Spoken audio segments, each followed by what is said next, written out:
একটি লাড্ডু প্রতিদিন খেতে পারলে ডাক্তার আর মাল্টিভিটামিন দুটাই ভুলে যেতে হবে। খুবই অল্প খরচে ম্যাজিক্যাল এই লাড্ডু কিভাবে বানিয়েছি চলুন দেখে নিই। প্রথমে 2 টেবিল চামচ পরিমাণ সাদা তেল নিয়ে নিলাম। এটাতে কড়াইয়ে হালকা একটু ড্রাই রোস্ট করে একটা সাইডে রেখে দিব। এরপরে অতি সহজলভ্য এবং প্রধান উপাদান হচ্ছে ছোলা। আমি এখানে ভাজা ছোলা নিয়ে নিলাম 2 কাপ পরিমাণ। এই রেসিপিটা যেসব আপুরা দেখতেছো তাদেরকে বলতে চাই যে অবশ্যই তোমরা এটা ট্রাই করবা। এটা কিন্তু আমাদের পিসিওএস, মাসিকের অনিয়ম, মুড সুইং এইসব কমাতে সাহায্য করে। ছোলায় প্রচুর পরিমাণে আয়রন, ফলিক অ্যাসিড থাকে যা রক্ত বাড়াতে সাহায্য করে। তো আমার জন্য এটা তো একটা ম্যাজিক্যাল লাড্ডু, কারণ আমার থ্যালাসেমিয়ার সমস্যা আছে আর আমার মতো যাদের থ্যালাসেমিয়ার সমস্যা আছে তারা অবশ্যই তোমরা এই লাড্ডুটা ট্রাই করবা। আর হ্যাঁ, যারা ওজন কমাতে চাও, ফাইবার আর প্রোটিনের মাত্রা অনেক বেশি থাকে ছোলার মধ্যে আর এই জন্য দীর্ঘ সময় পেট ভর্তি থাকে আর তাই ক্ষুধা লাগে না। তাই ডায়েটের মধ্যে এই লাড্ডুটা অবশ্যই রাখা যেতে পারে। আচ্ছা, আমি এখানে কিন্তু ভাজা ছোলাটা ব্যবহার করতেছি। ওপরের যে খোসাটা সেটাতেই বেশিরভাগ উপাদানগুলো থাকে, কিন্তু এতগুলো খোসা আমি রাখবো না। যতটা সম্ভব খোসাটাকে ছাড়িয়ে নিয়েছি। যে ছোলাগুলো থেকে একেবারেই খোসা ছাড়ানো সম্ভব না সেগুলোও মিক্স করে দিলাম। ছোলার মিশ্রণটা প্রিপেয়ার করার পরে আমি যে বাটিতে সেট করব সেটাতে আগে একটু ঘি ব্রাশ করে নিচ্ছি। শান্তানুর আপু লিখেছে ভিডিও ছাড়ার সাথেই সে পেয়েছে। উম্মে সীমা আপু দেখছে ফেনী থেকে। মেহজাবিন আপু দেখছে দুবাই থেকে।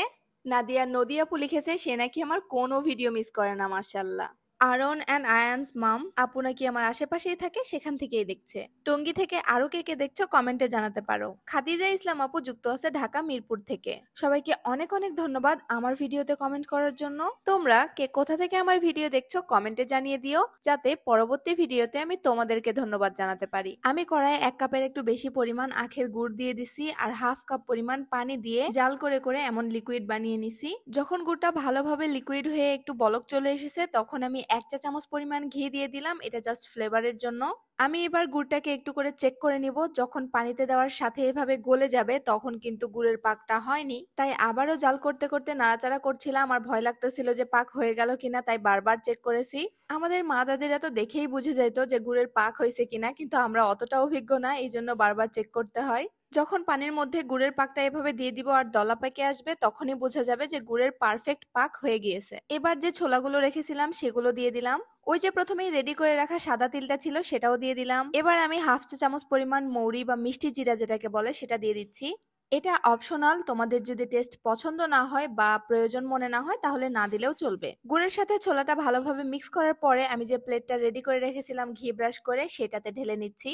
বাটার পেপার দিয়েও সেট করা যায়, বাট আমি মার্কেটে বাটার পেপার খুঁজে পাইনি, তাই এই পিৎজা ট্রে দিয়েই কাজটা চালিয়ে দিলাম।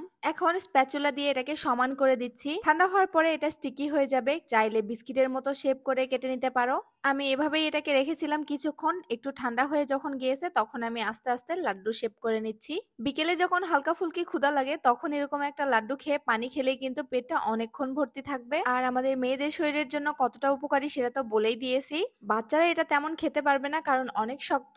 বাচ্চাদের জন্য ছোলা দিয়ে আমি অন্য কোনো রেসিপি শেয়ার করব। আর তোমাদের রিকোয়েস্টের রেসিপিগুলো আমি শর্টলিস্ট করেছি, সেগুলো ধীরে ধীরে আপলোড করতেছি, তাই পেজে ফলো দিয়ে পাশেই থাকো। সবগুলো লাড্ডু বানানো হয়ে গেছে, আমি এখন একটা কাচের জারে ভরে নিলাম। রেডি হয়ে গেল আমার বিকেলের নাস্তা।